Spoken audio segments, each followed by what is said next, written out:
weirdness, darkness, barbed wire. So I've done my shopping list. Yeah. Okay, welcome back to Frame by Frame. This is Andy. Hello, guys. And I'm of course the other guy. Yeah. Stephen. That's it. The man from the other place. That man from the other place. Now, Andy is the man in the blue shirt, and I am the guy with 3 t-shirts because I'm cold. So 2 more Lynch characters to. Yeah. Well, today we're going to be talking about a film. Yes, Blue But Velvet. first we'll watch it. Hey. Yeah, because neither of us has had a chance to watch Blue Velvet yet. So. Yeah, so if I could just, I've got it on my phone here. So if we just. Great. Get it up. Oh. Right. Here we go. Hang on. It's at the telephone. Who is it? I don't know. Shall I have a look? Yeah.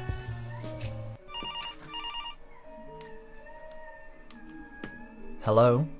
Now, if you're playing the movie on a telephone, you will never in a trillion years experience the film. You'll think you have experienced it, but you'll be cheated. It's such a sadness that you think you've seen a film on your fucking telephone. Get real. Okay, well that's us told. Okay, so we're not going to watch Blue Velvet on the phone. Let's stop it and we'll watch it on TV so we don't upset David anymore. You talking to me? Did you have a brain tumor for breakfast? Then who the hell else are you talking? You talking to me? I'm funny how? I mean, funny like a clown. I'm Peter Binkman. We all go a little mad sometimes.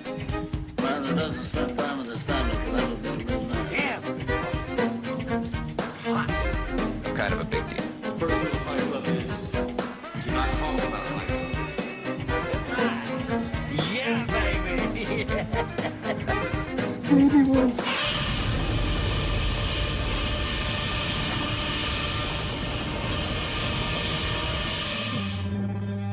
You want answers? I think I'm entitled. You want answers? I want the truth! You can't handle the truth! So we're here on the other side. Wow. Maybe I should say the clock is running. Yeah, because that hashtag's really caught on. The clock is running! And it's 8 p.m. So, yeah. So, right, Blue Velvet. Blue Velvet. And we're also later going to talk about rabbits, which is why I'm saying weird stuff. Yeah. But what else is new? So, first of all, Blue Velvet. What's the year, Andy? 1986. Yes. Yep. Yes, the year of change. Indeed. Yes, it's the new era of Lynch. And what a way to start. Well, yeah, because prior to this, obviously, we had Eraserhead. Mm-hmm. Bizarre. Yeah. Gotta watch that again. Yeah, incredible film. And then he did Elephant Man. Still haven't had the... You never watched Elephant Man? Never had the pleasure. Right, that's really good. And then we have Dune. Dune, yes. Which... Yeah, Dune... I watch it in 2 ways. On my own, I can watch it and then really enjoy it as a sci-fi. Yeah. Or I can watch it with my wife and we just have a good laugh. Oh. Because there are some, bizarre things in that movie too. Well, obviously funny. the studio got hold of it and completely... Butchered it.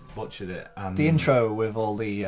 it's like a story at the beginning. Yeah. It's like a 10-minute intro. But interestingly, prior to that, Lynch had turned down directing Return of the Jedi to do Dune. Yes. Which I would have loved to have seen David Lynch's Return of the Jedi. Yeah, I mean, maybe J.J. Abrams can do something with that. Maybe Disney can... It wouldn't be what Lynch would have done with it, though, would it? No, Can but... you imagine Lynch of now. Yeah, Lynch Ewoks. Yeah, that'll be dwarfs. Dwarf talking backwards, get forward. And it won't be in a forest, it'll be in a room. Yeah. So anyway, to make Blue Velvet, because obviously Dune had been such a flop, he took a pay cut. Yeah. He said he'd make the film for like 6 million instead of 10 million, I think it was. And he took a pay cut himself just to get this film made. Oh. So their budget was really low. Yeah. And he, literally just lived on air. Yeah. And as all artists should do. But well, yeah, I think artists always thrive on fear. Restriction. Yes, restrictions, yeah. So, what a film. Yeah, and I think that's probably where he works best, when he's got that pressure. And I think what happened afterwards was him just having fun. Well, I think because of what he experienced with the studio was completely ripping apart his idea of Dune, that he decided that he will not make Blue Velvet unless he has final cut of the film.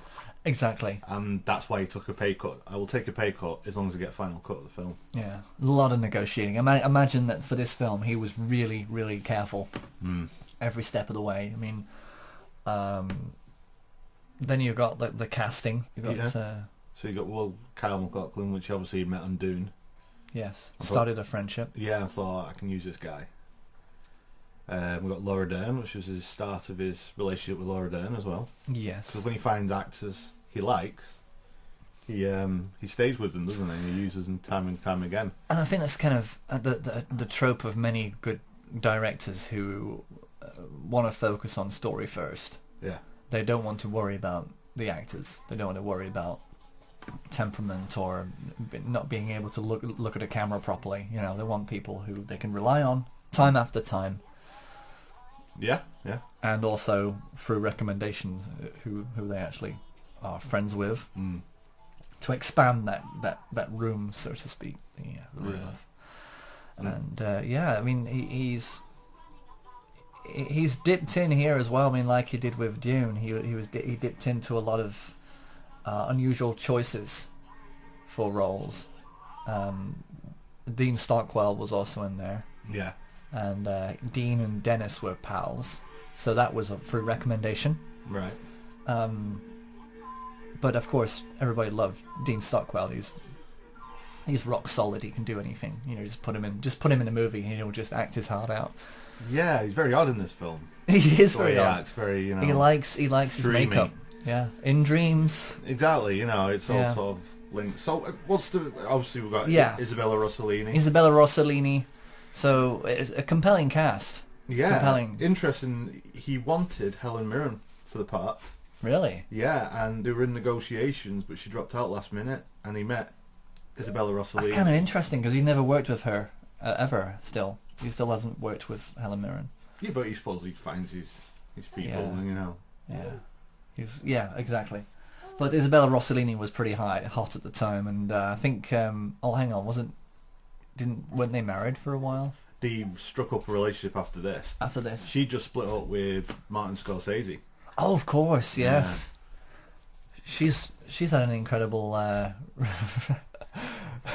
aura. And once again, by the way, Aspen is in the background. So, what's the film about? Okay. In short, it's a mystery. Yeah. It starts off with Kyle MacLachlan having a wander through a kind of a rough patch of ground, and rough part in life. His dad's had a stroke, was it? Yeah, stroke. He's in a hospital, so he's unable to talk very well.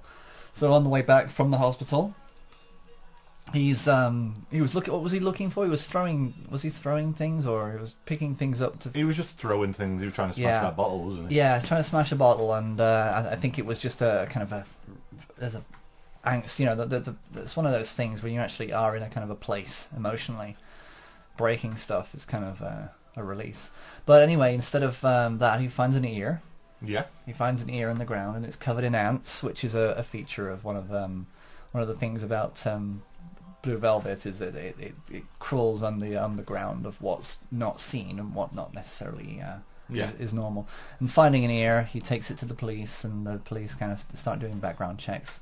The daughter of the police officer then teams up with Kyle MacLachlan, and they kind of start to investigate the origin of the ear and the mystery behind it, and what it all could mean. Yeah, pretty much. So yeah, and then it kind of evolves drastically into meeting different characters such as Isabella Rossellini, who is she's a musician, she's a singer. She's a singer, yeah. She husband and kid have been taken from her. Yes, so she's so a guy who's like the head of this gang, I guess. Yep. Can basically tell her and do what he wants with her. Yeah. So and she's kind of going through these different stages of sadist masochism, which is kind of like a punishment thing. You know, she's punishing herself for not being able to control the situation and get her kid back, get her husband back, and you know, this is how Dennis Hopper is getting his yayas, by using her as a, well, let's just put it bluntly, a sex toy. Yeah, essentially, yeah. And she's just basically trying to get through it. I think a lot of it's kind of like just blindsiding herself off to just try and just go through it, because at the end, you know, she's gonna get her kid back. Yeah. And it's kind of an interesting profile on how what a mother would do for a kid. Because really, in Lynch terms, this is a fairly straightforward narrative story. Very straightforward, but it just goes deep. Well, it's underground. It's on surface and it's way underground. Well, it's blatant at the very beginning, isn't it? Where you've got the white picket fence, the beautiful flowers, the nice thing the slow motion fire truck going by. Yeah. White picket fence, America, and then you got the guy who's just watering his lawn. He has the stroke. He's down, and then it just sort of goes into the grass. Yeah. Then into the grass, and you see all the insects that are under there, all the beetles and stuff. Yeah, and which is basically it's the whole move under the ground is a foreshadowing of what's to come. Yeah, yeah, but also it's like nothing is as it seems on the surface. Yeah, exactly. It's a lovely neighbourhood. What's going on beneath? You know, just like our neighbourhood.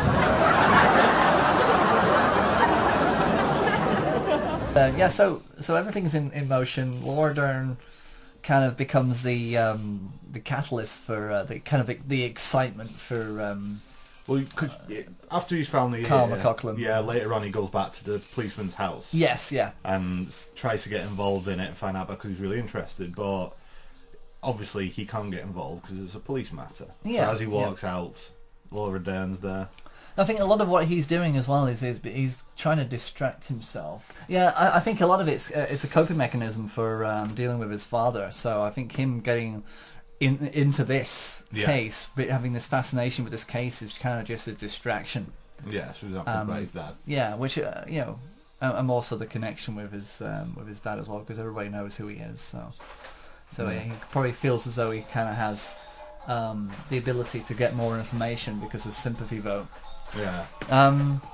So yeah, she comes out from the darkness. That's a beautiful shot, isn't it?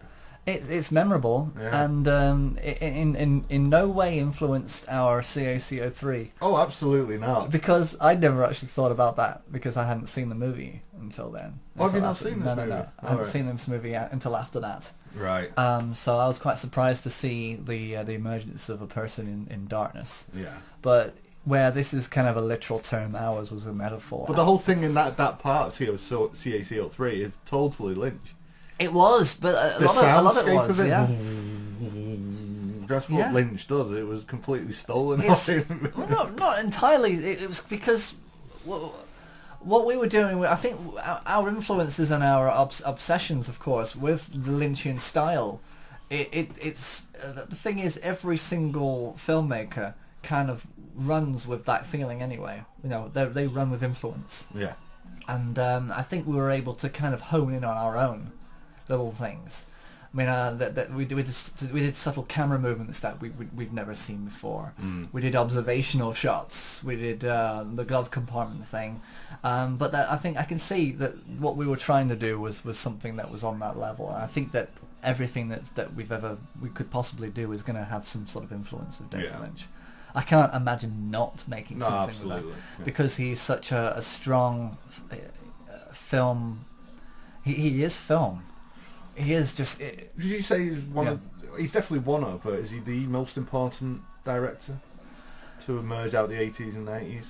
Definitely, and I think that his ability to turn down projects such as Return of the Jedi, it shows that he's not there just for fortune and glory. Yeah, fortune and glory, kid. Fortune and glory. He's there because of the art, and you can see that from Eraserhead. Yeah. The angst and the time spent on it, eating sandwiches at 3 a.m. and him and his wife, I think at the time, was it, or his girlfriend, were making it. I think it was, yeah. They were literally just living, breathing this movie.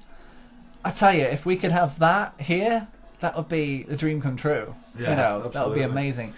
But then, you know, he uses incredible visuals to sometimes just tell a basic story. Like, Eraserhead really is just a guy who has a baby with, like, his girlfriend, I suppose. They weren't expecting the baby. There's something wrong with the baby. The wife can't cope with it anymore. She leaves home. Yeah. And he's only left to kill a kid. But, yeah, exactly. That's essentially what the film is. It's a weird. broken marriage, broken relationship with a kid involved. Yeah, and that's exactly what it is. It's simple, but and you know, it's usually just the thing about Lynch is that he likes rooms. Everything is set in a room. If it's not that room, it's the next room, and then things happen, and it's kind of it's very simple, but it gives him a chance to kind of add layers, so many layers, because what some directors try and do to try and be clever is they try and do all these sweeping camera movements, and they have to do the longest shot, or they do transition shots through to this, vehicle shots, round shots, running shots. They try and do shots that nobody's ever done before. They try and do the elusive, I've never seen that before thing. And with Lynch, a lot of his stuff is locked off. A lot of it's just actors acting a scene out, and there's not a lot of complication in the setup of it all.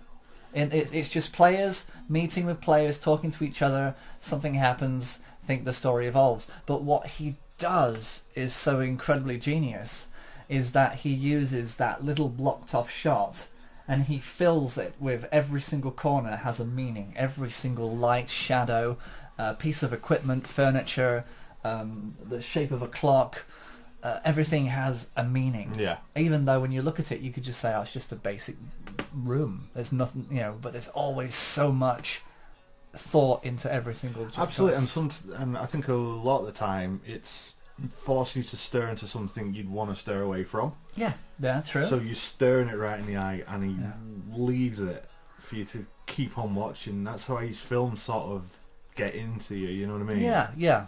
Exactly, but you remember. It leaves its disease in you. You remember every single image. It leaves its disease in you. It leaves its disease in you. And that's where you get your strength from. That's Blue Velvet.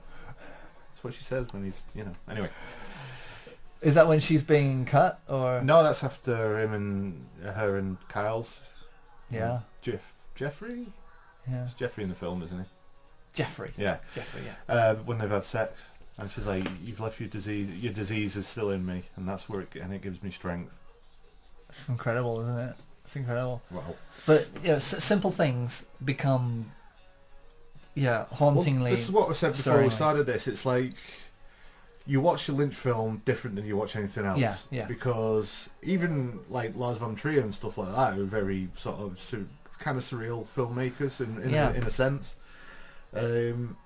You watch a Lynch film and everything in it, you try to think, right, what does he mean by that? What does that mean? Does that symbolise something? But it becomes a print on your head and in your mind. I mean, you can watch a Martin Scorsese film and you can barely remember what a set looks like. Yeah. You just know that stuff happens in that movie and it was exciting and it was booming and there was music. And it's all distraction as far as I'm concerned. But what Lynch does is he doesn't let you get distracted. Mm-hmm. He makes you remember. It's like staring at a photograph and then someone going, "Look at that! Did you see that? Look at that! Can you see that? Yeah. Look at that!" And he's just hammering it into your mind, into your memory, and that's the power of him. And I don't know how he does it. that nobody, you know, it just seems so memorable. Yeah. It's intense. And Love it. like, and the nudity in this film, anytime you ever see anyone naked, it's never for titillation. It's You're always like a turn off. It's nothing that could make you go, oh. It's it- always It's not a basic instinct kind of. no, movie, exactly. no, You know what no. I mean? It's like the one time you really see Isabella Rossellini naked is when she's outside the house waiting for him. She's all bruised and bashed, and it's not Exactly, and it's not. And do you know where that come from? What's that? When Lynch was walking to school or walking from school one day with his friend, he saw a naked woman walking across the street, and instead of being titillated by it, it actually made them both cry because it was so upsetting for yeah, them. Yeah. And he remembered that, and that's why he brought it into Blue Velvet. But So that's where it. I mean, I think he puts a lot of himself in there. A lot of himself. of course he does. Yeah, I think that's It's why very, it really gets to you, because you can see it's everything about a Lynch piece is him putting a bit more of himself out there all the time. I think the only you other know. director that's ever done that to me is Coppola, Yeah. who he tends to kind of put things in there that are so personal and so memorable, and I think that's the form of a really good director. It's the same as an artist. I mean, people remember the most amazing pieces of art over the centuries, and there's an image, the girl with the pearl earring, the Mona Lisa. That one's a bit overrated.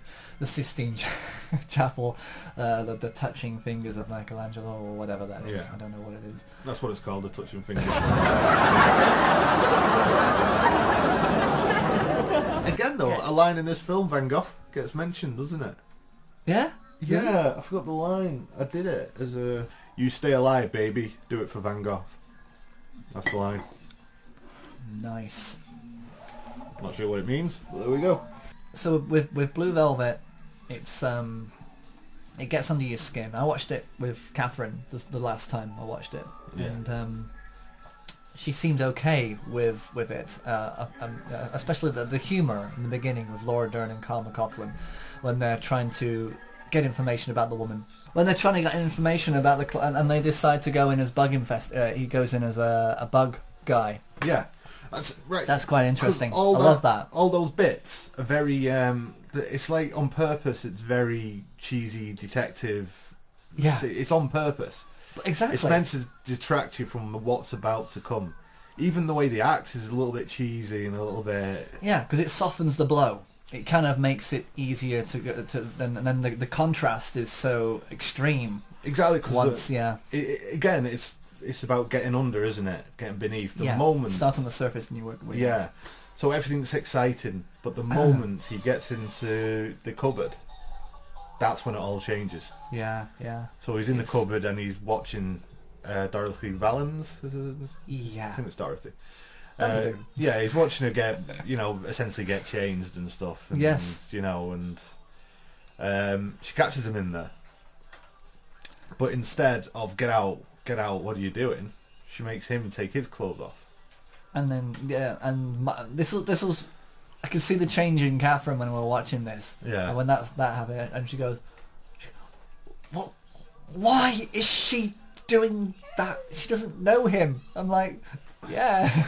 That's kind of the point. That's kind of the point. She's, this, yeah. Well, that's the thing that, in any normal person, and like I say, up to that point, apart from the beginning and the ordinary person, this is a mindfuck for them. yeah. So because then she's like on her knees, Yeah. takes his pants, his shorts down, and he's exposed then, and all of a Yes. sudden all the power is to her. Yeah, and which is how she's dealing with Yeah. things. It's not as if she wants to do this. She's just trying to find a way of having control of the situation. Yeah, and that's what it is. Yeah. And then it looks like it's about to go that way, and then the power shifts again because then Frank turns up. Yes, she turns up. Yeah. So, and the thing about this is you're watching something horrific, but you're in the same shoes as Kyle MacLachlan because he's stuck in the cupboard having to watch what's about to happen to this woman Yeah, yeah. that he's clearly very attracted to. Yeah, yeah. And that's horrific.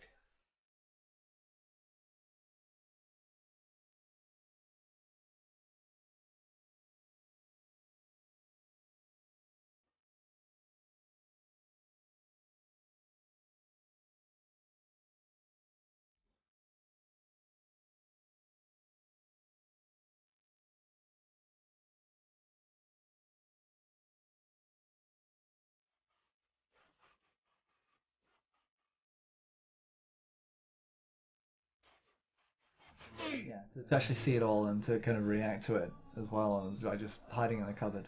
Yeah. But the use of because that's such a clever way of making a film.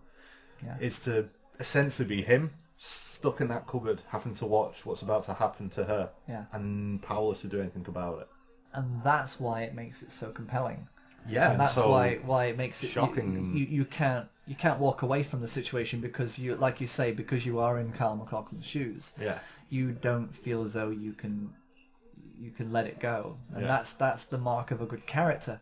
That's when you really get invested in the character, but because you just have that feeling of fear for him and for her as well. Yeah.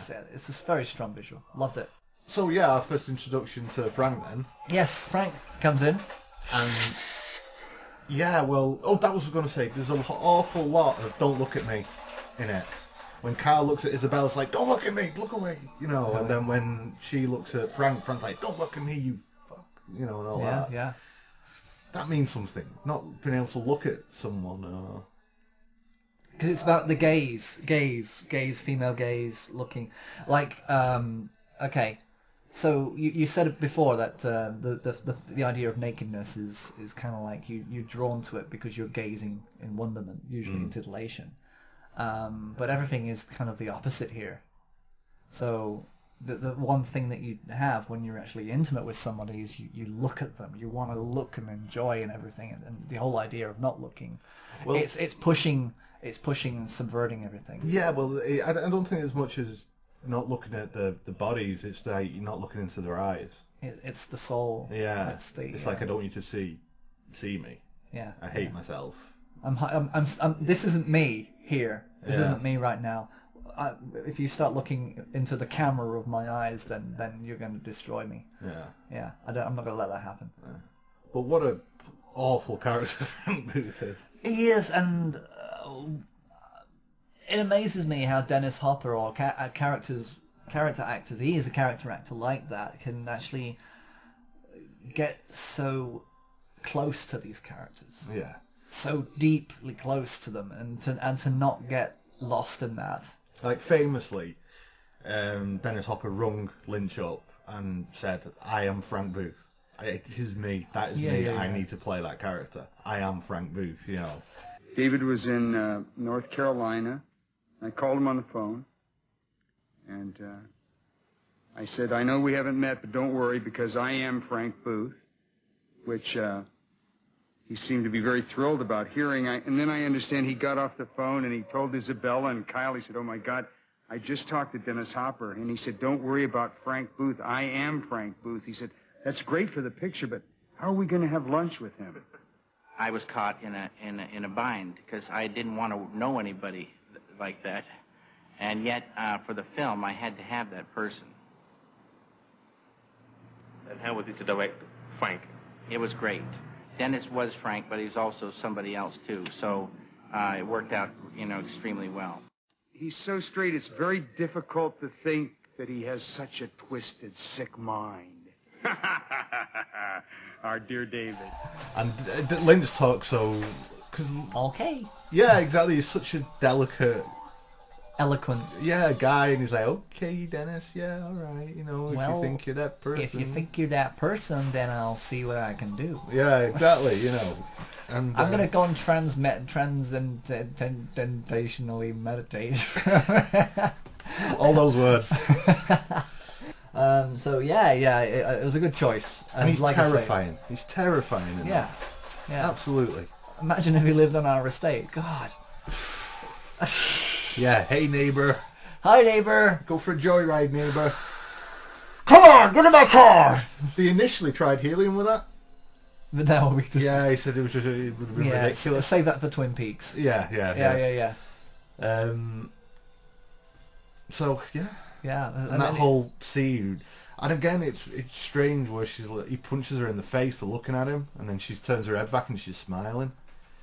There's that straw dogs of, is she... Yeah. Is it because she's still alive and she's kind of like thinking, I'm still here? She's just feeling something. There's something, I'm still in here. And, maybe she broke him.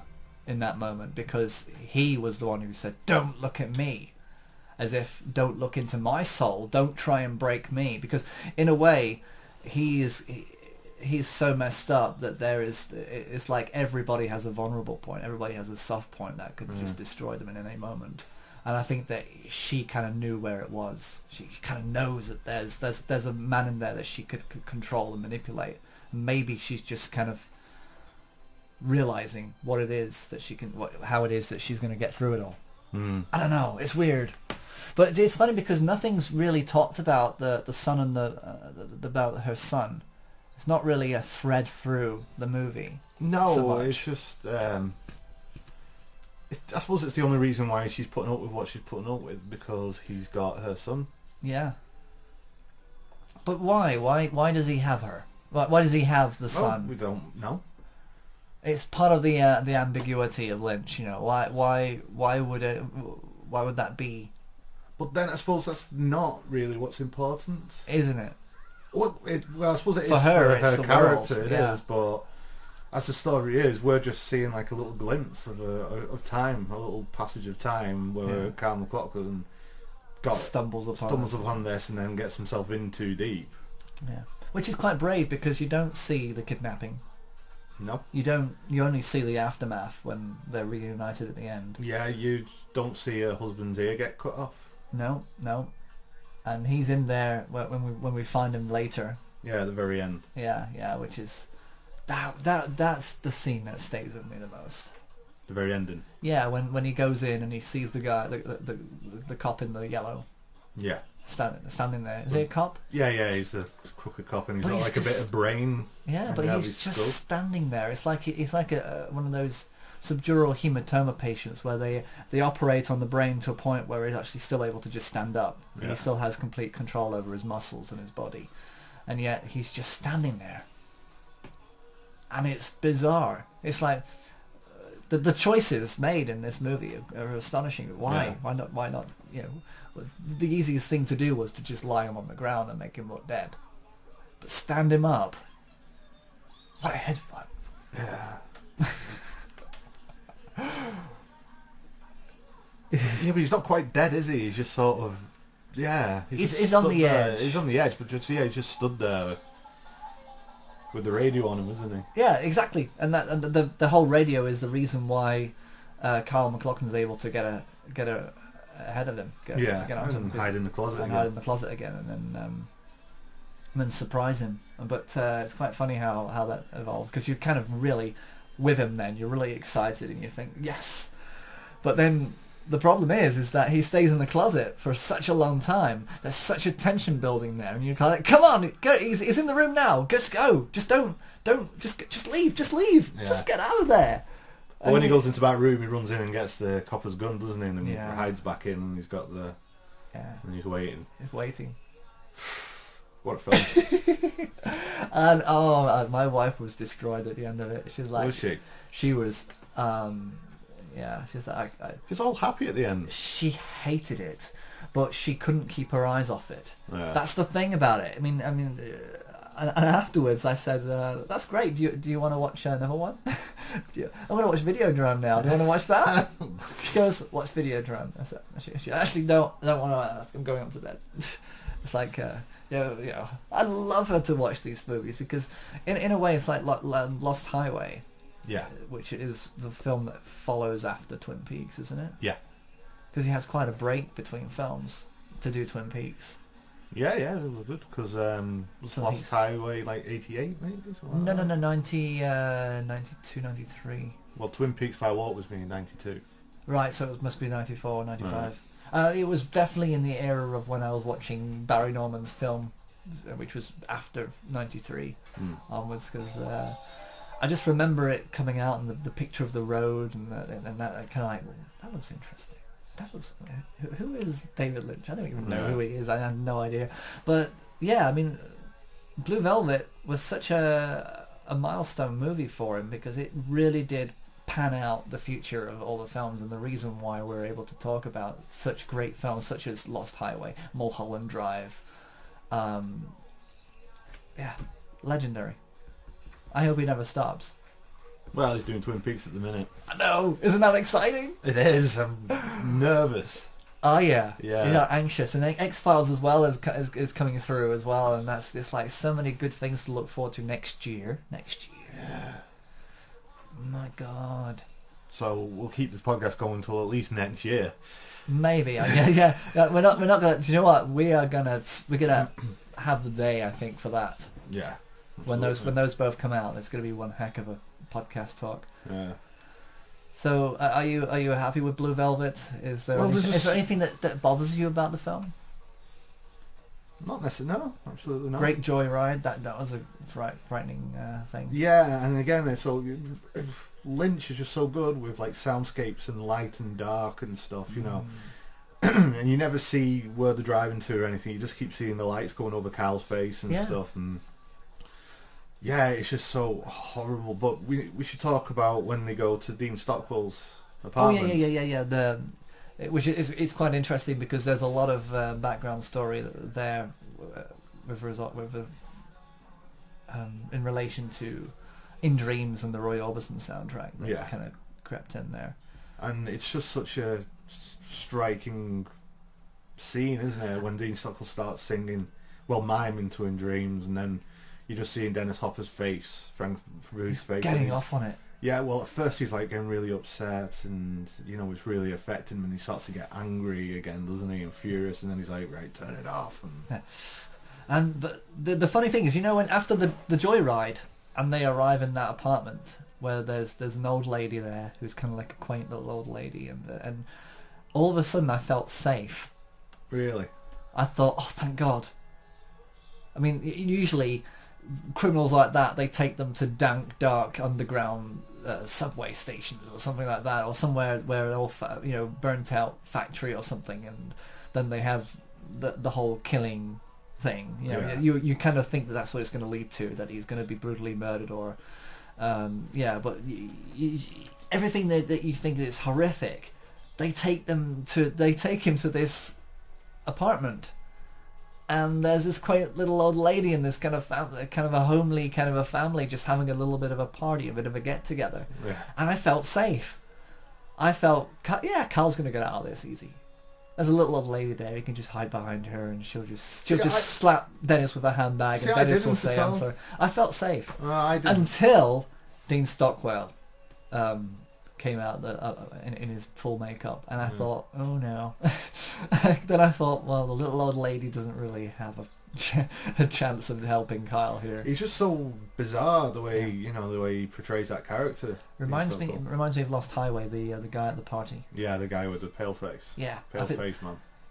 And David Lynch has a bit of a fascination. I think he had with Fire Walk with Me with people who are kind of like mimes. But distorted versions of them, like clowns, but not clowns. It's kind of like these are the elements of the freak show that he wanted to then put into the dystopia and the unusual weirdness of Twin Peaks, and I can see where he was leaning towards with that. Yeah, the whole obscurity, the otherworldly kind of perception of what this character is. And the unpredictability of that, not knowing what he's capable of, what's going to happen. This is sort of like a precursor to Twin Peaks, really. Very much so. Like I said, every time you see a truck go by that's carrying loads of logs from cut down trees, all I could think of was Twin Peaks. And it's you see it, I think 2 or 3 times, there's a massive truck going through the town to somewhere else. And you just feel like it's on its way to Twin Peaks. It's nice like the film is bridging the gap before Twin Peaks, you know. And I like that. Yeah. One of these days my log will have something to say about this. It's not quite the same quite.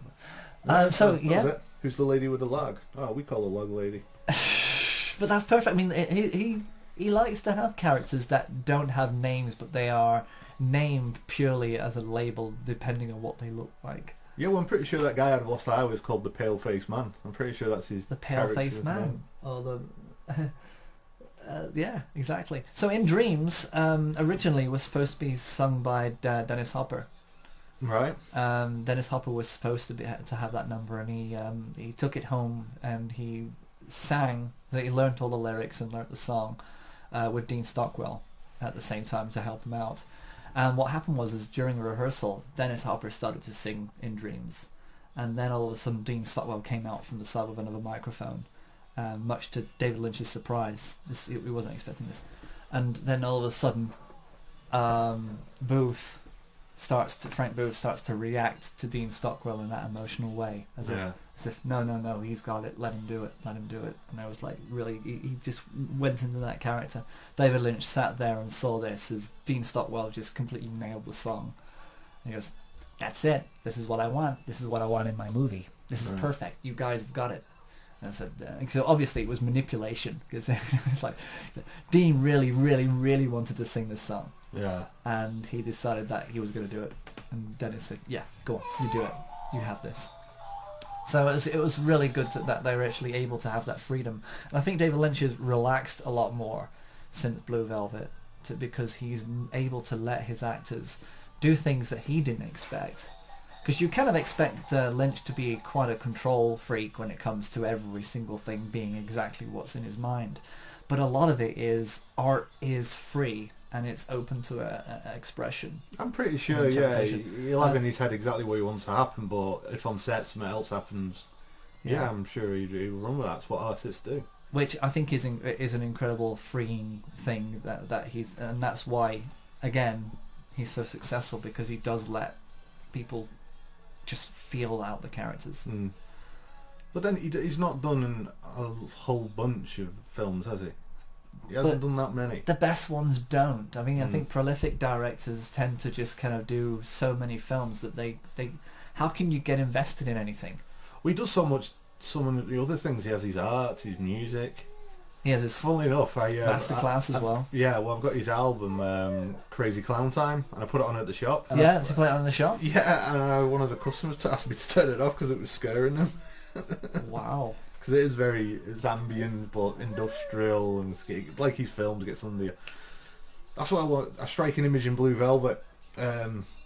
When they first go to Frank's places, you know, that big warehouse building. Yes. And they're sort of walking around it, and you just see this massive spotlight on the side of the building with all the sort of machinery just working, like a silhouette of it. Yes. What an incredible image. Yeah, I remember that, yeah. And I've seen that as well myself, going around Manchester, that kind of image. And I think I took a film of a brewery that was spewing out all of its excess stuff from the filtration system into a truck. And that was glistening with the sun going through it, and there was steam and smoke coming from the device inside, and it was like this weird alien thing that I'd never seen before, and it was beautiful. And I kept on thinking, remember this spot, because Andy and I are going to have to come back here and film, because it's that kind of thing. Yeah. It's like it's still accessible to find these things, and I think that's one of those things that he does. He looks for things. He goes, my God, this is it, and I can imagine that would have been. Well, so especially the earlier stuff, the industrial stuff was always part of his films. Like Eraserhead is full of that. Yeah. Big metal structures and Twin Peaks. The intro has a lot of industry as well. Yeah. Well, it's all the log making machinery and stuff. Yeah. And he's not afraid to just put it out there and to find things. What do you think of the end? It's quite graphic, isn't it? It blows the back of his head off. Yeah. It's final. It's very final. That David Lynch doesn't like open endings. I've noticed. He likes things to be final. I just forgot how graphic it was. Obviously, Frank thinks he's in the back bedroom, doesn't he? Yeah. Because he gets on the radio and says, "Detective, I'm in the back bedroom." You know, which is clever. Because obviously Frank Booth's got a radio on him, and then Frank's like, "You stupid fuck, you didn't know." He calls him out. He calls him out on it. So he does it anyway. He looks around for him, and he obviously Frank realizes he's in the closet. The moment he opens it, Kyle's got a gun in his face. Boom, and then just literally the back of his head just explodes out, and he drops. Perfect. And it's kind of, it reminds me of a Cronenberg kind of explosion, like body horror type thing. Yeah. I think that was David Lynch is not known for that body shock horror. Not really. No. He like in Lost Highway, when that guy falls onto the table and his head just goes right into the table, and then he's just stopped and he's there with his head in that table. You know, I think it's not body horror. No, like it's just Cronenberg, kind of, but you know, it's more realistically like based on reality. I think. Yeah. But as if the ending of it is like a dream. Everything is perfect. Exactly, which kind of is full circle. Everything is back on the surface. His dad's fine. Yeah. He's with the girl. He's got the girl. Yeah.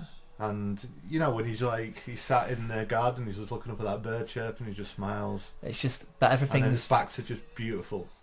The grass has grown again, and the turf is all good, and life is fine. Yeah, and it ends on the flowers. You see the beautiful sky, and then you just see the child run up to Dorothy and give her a hug, and she's got a kid back, and she's happy. Everybody's happy, and it ends. It's a beautiful ending, but it's like dreamlike. Yeah, because everything that has happened, like you say, it sets up like a dream, and then it goes underground, and then it kind of goes into that quirky murder mystery sleuth thing, Pink Panther, and then all of a sudden it just goes down. Horrific. So it's the roller coaster ride that really goes down, and then it just comes straight up, and you know it's over. Yeah. It's not as if he's gonna hold you down till the end, till the credits. He's let you go. Interestingly though, I waited to the end of the credits. Because you wanted to see when Magneto was going to come into it. Yeah, that's what it was. I wanted to see what Thanos was going to do. But no, we wanted to see the bloopers and the outtakes or the David Lynch song. Yeah, but yeah, no, I seem to do that with Lynch films. Like you just they stay sort of with the floor credits. me a little bit, so I need to get through the credits to sort of get some equilibrium back, and then I'm interesting. okay. That's interesting. That I've done it with pretty much the first time I see all these films. The film finishes like Twin Peaks Fire Walk Me finished, and I was like floored. Yeah. So I just watched the credits for a while. But the weird thing is like Blue Velvet is an incredible film, and it's weird to have a film that it's that good, and you can say it's not his best. No, but it's called Blue Velvet. I mean, the title doesn't really kind of evoke a lot of that kind of excitement and the hysteria. Ooh, Blue Velvet. It's in terms of mainstream as well. It's not. It's nicely tucked in that kind of area where people don't really want to touch it. Because but it was that song though. It's Blue Velvet, the song that made him thought about. Where he came up with the idea of this, but not the original '50s version, the '62 Roy Orbison version. It's all Roy Orbison. Yeah. I don't think it was Roy Orbison who did Was it? the remake of it. No, I forget who it was now. Oh, you're kidding me? No, he did In Dreams. That's Roy Orbison. Yeah, In Dreams. Right, okay. Blue Velvet, because it was someone had done like a version of it, and it's that version that really got Lynch thinking and got under his skin, and that's where it all come from. Was it Frankie Valli or something like that? Was he the one who originally did it, or is he the one who did the? It's the thing is, it's the song kind of reminds me of Blue Moon. It's not just a song. It is a part of the movie, and it kind of really feels like it belongs there. And of course, Roy Orbison, it was In Dreams. In Dreams, of course. But he said Roy Orbison actually didn't like the film. Well, no, because you can understand. Yeah, the candy-covered clown we call the Sandman. Yeah, but In Dreams, it kind of meant something personal to him. So he kind of watched it again, and kind of like just held back his own personal idea of what In Dreams means to him, and then he got it. And then he apparently said to Lynch again that no, that's actually a really good film. Well, Mark Kermode didn't like Blue Velvet when he first saw it, and he wrote a bad review of it. Yeah, he hated and slated it. Yeah, punched in the face. He did. He got hit in the face for not liking Blue Velvet. I know, it's the power incredible. of that film. You know what I mean? Yeah. But I mean, I can understand how easy it is to kind of dislike this film as well. It's kind of like on the edge. You either get into it, or you can just. It's so easy to kind of just. Well, you always get people jump on the misogyny bandwagon. Yeah. They're saying because she's treated so badly in this film. Yeah. That it's misogynistic, but for most of the part, she's the person with the power. She's got the power over Frank when she's singing. Yeah. She's got all the power over Kyle. He's butter in her hand. Exactly. Yeah. I mean, after all, if you want to make a film about a damaged woman, blame the director. He must be getting off on it. It doesn't seem to make any sense when people are like that about film. Because there's some films that are blatantly misogynistic, Michael Bay, but this isn't. It isn't. But people, when you see a woman being treated really badly. Yeah. People will always say, "Oh, it's just misogynistic." Yeah. Interestingly, a film where a guy's being raped, no one ever says it's anti-man. It's bad towards men. He is talking about a subject matter of about a film, and like you said, you know, when you do see Isabella Rossellini naked in the bush, in the shrubs, yeah, you do not sit there getting off on it. You sit there and you feel as though you need to protect and help. And that's exactly what the characters did, and that's kind of what we did as an audience. Yeah. And if anybody else says otherwise, you know, it was just so that they can get Isabella Rossellini naked, then they're just fools and idiots. Missing the point. Yeah, missing the point. And that's people kind of get on something because they're all emotionally entangled in the wrong meaning. He got told that the film had to be no more than 2 hours long. Mm-hmm. That was one of the reasons why he could get final cut. It's exactly 2 hours long. And there's a part where Kyle MacLachlan says, "I'm in the middle of a mystery. It's a strange world out there, but I'm in the middle of a mystery." 1 hour point. Directly in the middle of the film. You see, that's Lynch making a point. Yeah. That's making a point, but doing it in a very kind of concealed way. Yeah, which is great. And Badalamenti started his relationship with Lynch in this film. The musician who famously wrote the score for Twin Peaks and every other film that he did in this. And it was a Mulholland Drive as well, didn't he? Yeah, and he did it as a favour because a friend of his, originally, but before Blue Velvet, Lynch kind of used a lot of kind of iconic music in films or soundscapes that he created himself. He was very much involved in that, and he kind of didn't want to kind of give too much control away to musicians or artists to because usually what would happen is you'd have your film, it would then go to the studio to be edited, and then he'd hire somebody to do the score. He'd hire somebody to do the score, and whatever they did, hopefully, would be right. And Lynch was never keen on that idea. He would never. And so meeting Angelo for the first time, was it Angelo? Angelo, yeah. Meeting him here, it kind of gave him a bit of a relief because he knew that he could use him for everything and know that he could get the emotional tone of every film and every thought. I had a dream. In fact, it was the night I met you.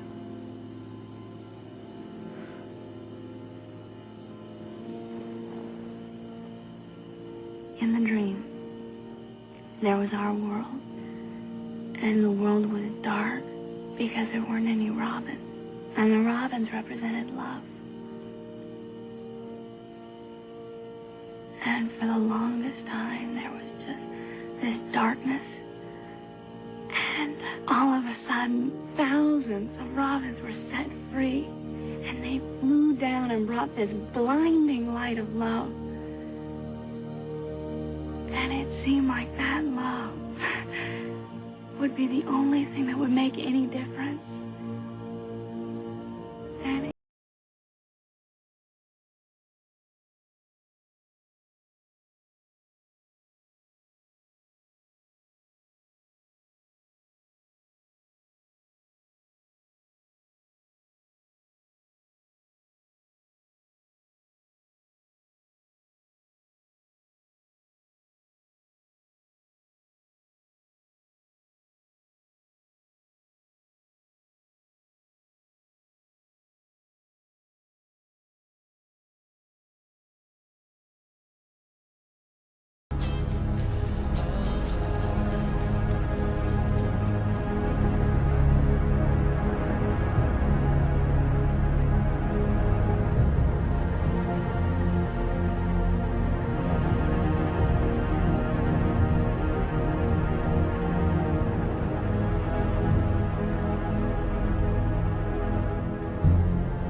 Rabbits. Okay, where do you start with Rabbits? What is it?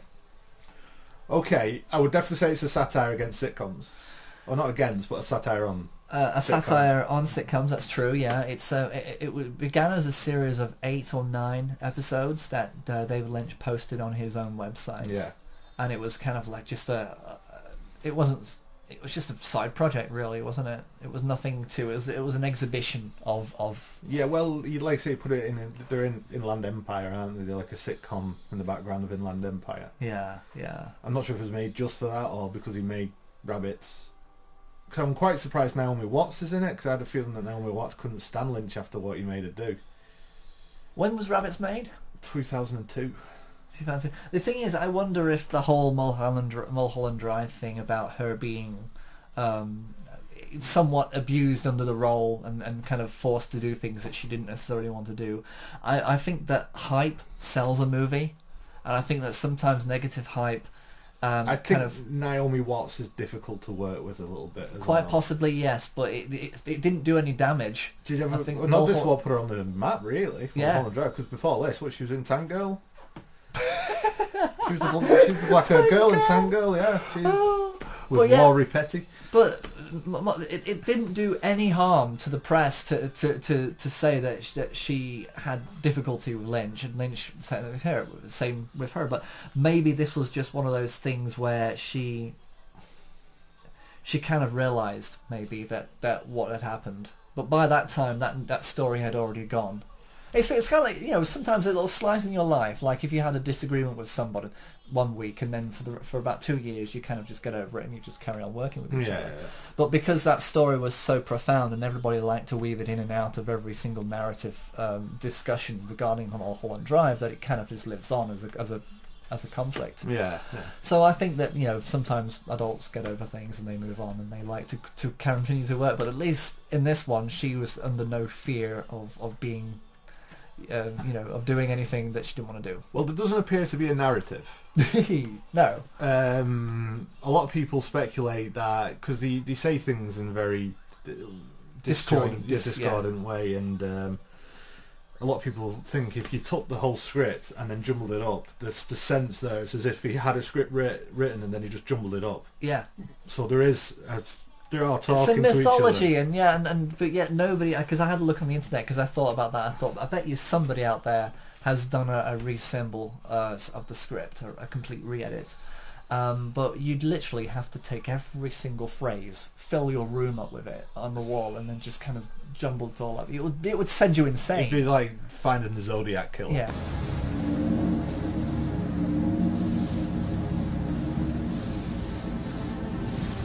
Oh?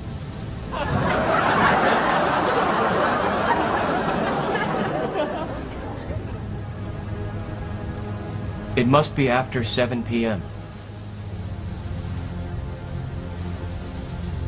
I have heard those things being said before.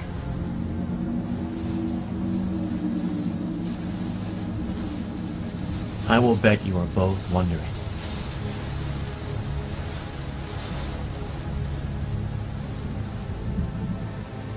It is still raining. I would literally say, just give it to Charles Manson, he'll figure it out. He's got time on his hands, he's got the space. Yeah, and as much as he tries, he's not going to get out, is he? Yeah, it is. There's no real common sense, but then you kind of get the tone and feeling that everything that is said is somehow linked anyway. Yeah. So in your own mind, you hold on to what you need to remember. Okay, so the story is, sorry. What you see on the screen are two female rabbits and a male rabbit. Yeah, and humanoid figures dressed as rabbits. They talk nonsensical dialogue to each other. There's like a laugh track that keeps coming in. So what does she say?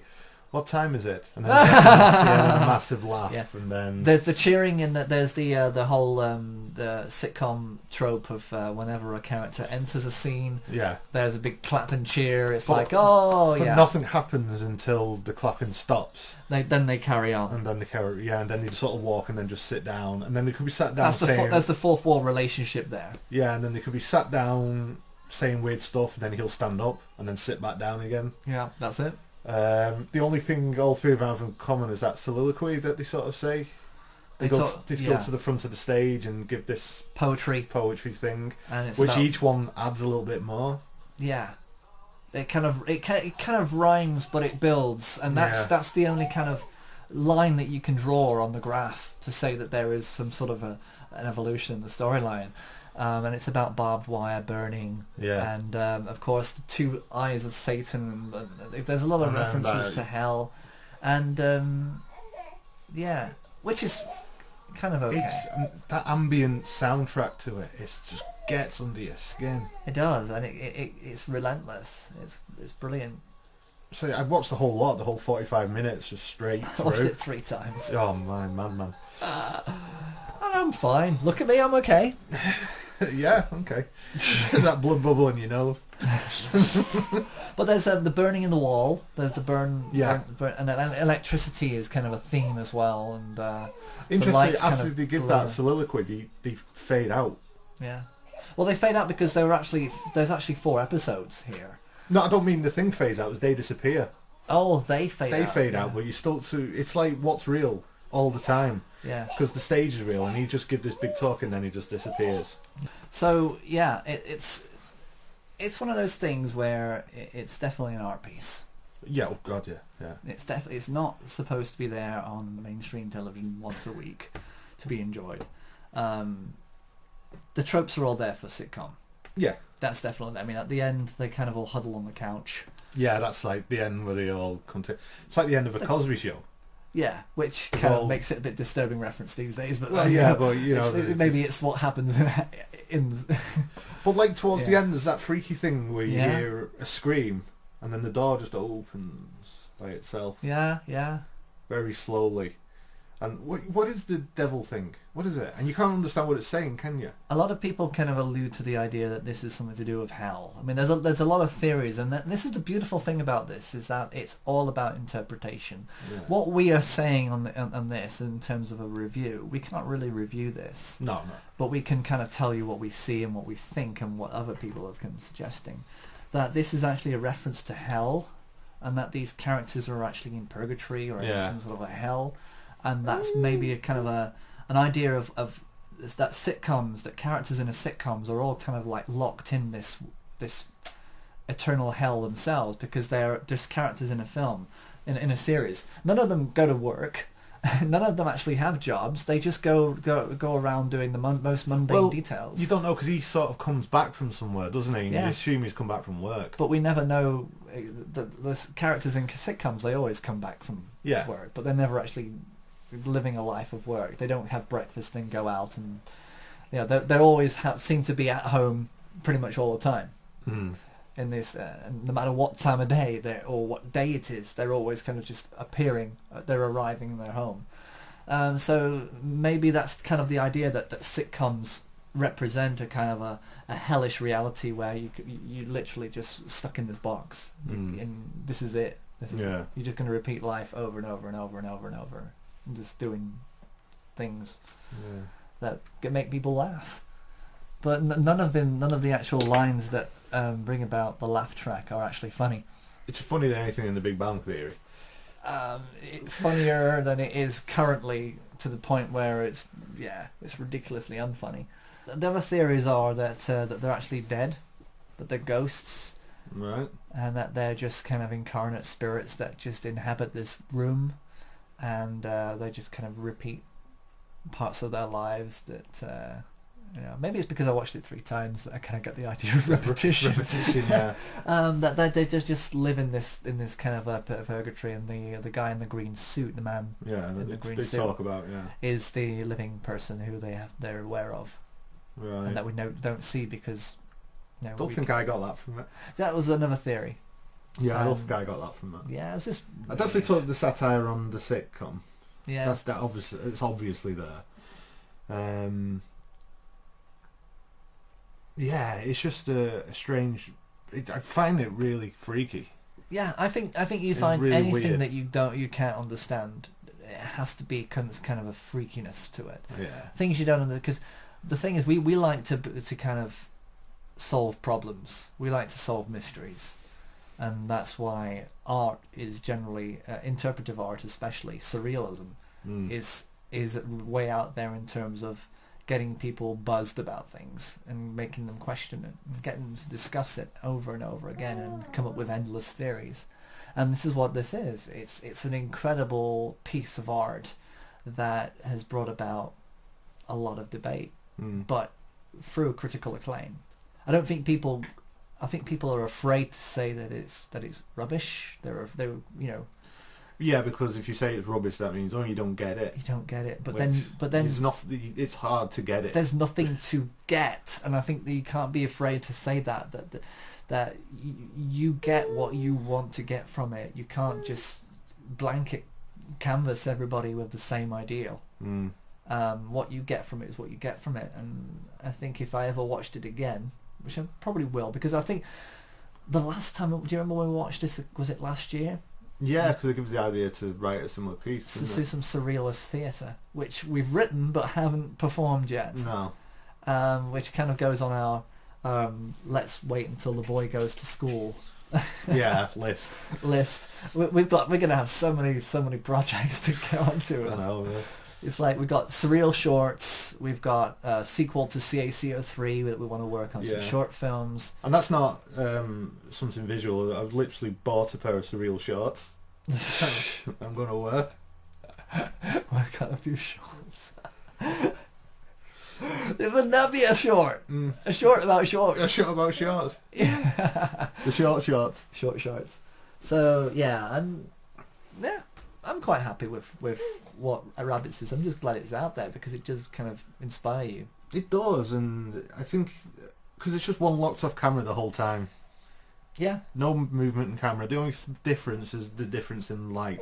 Yeah. And that's the only one when it changes to red, when the devil speaks, comes through. Which if you notice is like a hologram, isn't there? Yeah, there is. And then she comes out with two lights. Looks like an upside down chin. Yeah. Kind of a potato thing. And then the only other time is when you hear that scream, isn't it? It goes black, and then because the door's open, you're black, but some light comes in through the door. It kind of and then the lights you, just come back on again. I even like the way the camera goes out of focus and has to focus back in. Yeah, focuses, and it's like that's really breaking the that becomes meta because it's like, well, that's a camera. That's obviously a camera working there. Yeah. Which kind of harks you back to when we were talking about how to be a god, how the camera is a pair of eyes looking at something. But where are we looking at? What are we looking at? A set? Are we looking at a sitcom? Are we just looking into the mind of something? There's so many possibilities. Incidentally, he did film this in the back garden of his LA home. He built the set there and invited everybody there to film it. So it was quite an intimate setting, and he was obviously able to figure out the lighting in his own time. Yeah. And unfortunately, because he's wanted to have live sounds on the set, that the neighbours were a little bit annoyed. But screw them. I'm sure they'll be fine. Yeah, I'm David Lynch. Hey, I'm Lynch. Come on. I'm doing a Lynch movie, okay? Don't worry about me. Here's some coffee. Damn fine coffee. Yeah. I need to try his coffee. He's got his own brand of coffee, hasn't he? He does, yeah.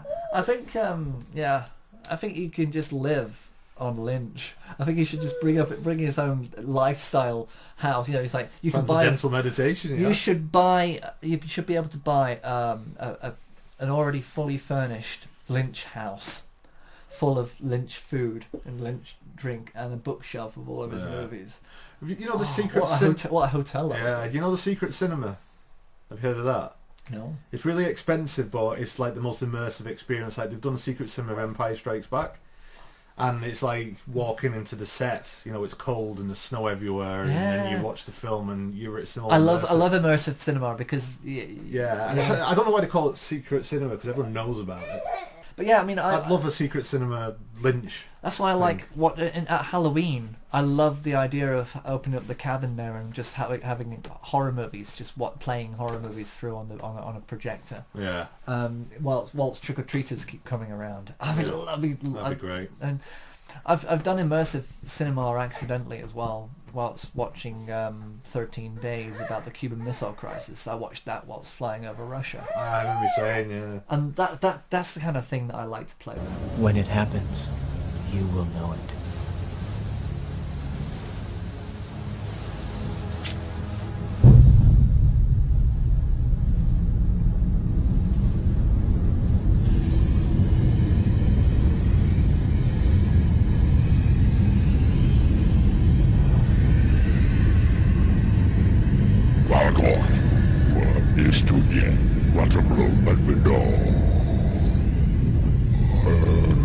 By also Alpha of the Hour.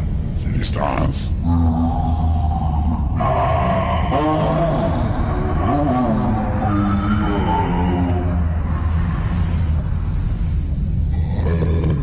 Bueno, hombre, somos civiles.